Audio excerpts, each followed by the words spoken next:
In this video, I'll be telling you everything you need to know about Stoner by John Williams in order to decide whether or not you want to read the novel. I think you should, and I won't be giving away anything that happens in the middle or towards the end so that you can save that for yourself. I recently finished Stoner for the first time not too long ago, and I'm kind of surprised that I was able to hold out as long as I did, because certainly you've seen people mention this book before. I am far from the first person to recommend it, and I certainly won't be the last. Don't think that the person who wrote this novel is the composer, John Williams. They're completely separate people. John Williams wrote two other novels, Augustus, which I think won the National Book Award, and Butcher's Crossing, which I hear a lot about. This is a novel that I think every reader should read because at its core, and especially so at the beginning, it's about an unexpected love for literature. The main character is a guy named William Stoner. I don't think it's an accident that his name is William, which is shortened to Will, the will to live being one of the main themes of the book. And he grew up on a small rural farm, kind of like the characters in Lord of the Rings. He hasn't been very far from his home at the beginning of his life, something like a 15-mile radius from the farm. And so when he goes off to university, even though it's not too long of a ride away, it's the furthest from home he's ever been. He originally goes to the university to study agriculture and sort of accidentally comes across literature and falls in love with it.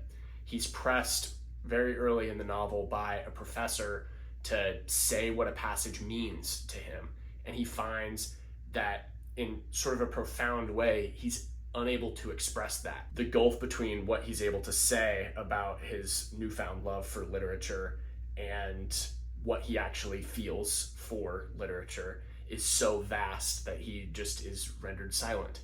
I personally knew that I would definitely finish the book from the moment he discovers his love of reading.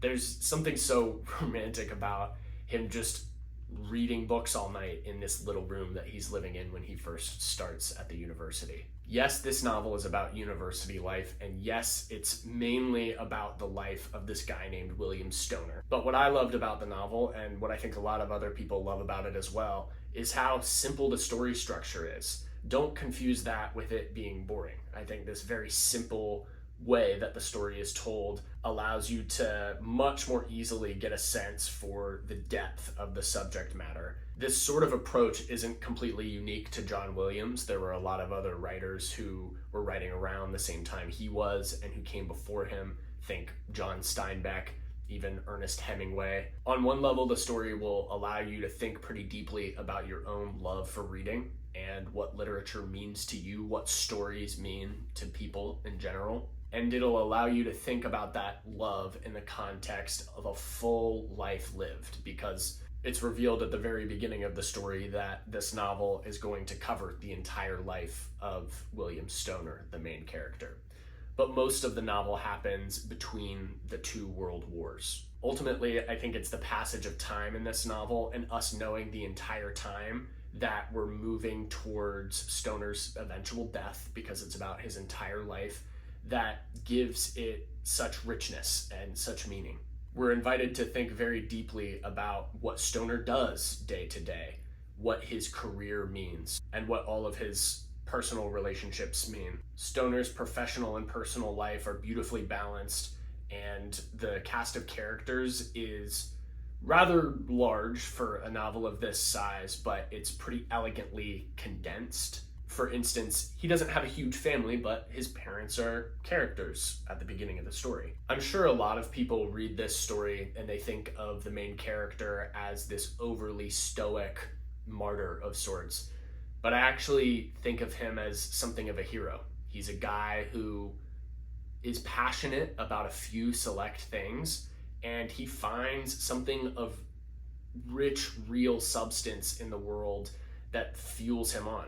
And he is very dutiful to his job and the people that are in his life. Certainly he has his flaws. He makes mistakes throughout his life, but at his core, I think he's a really solid dude trying to do his best. And there's something really admirable about that. This book has a lot of heart, a lot of soul, and I got something out of the stoicism of the main character, William Stoner, as well. I hope you read this novel. I hope you enjoy it as much as I did. And if you've already read it and are looking for something similar, I would suggest Everyman by Philip Roth. It has a similar structure, but the stories are by no means exactly the same.